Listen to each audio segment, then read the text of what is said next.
Well, I'm going to Moscow this afternoon, and I have a meeting with President Putin tomorrow morning. Russia is a friend of Iran, and we enjoy a strategic partnership, and we always consult with each other and coordinate our positions.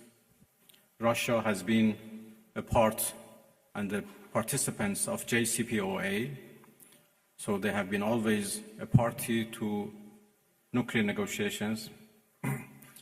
And even in the past 2-3 months that we were negotiating with the United States, we always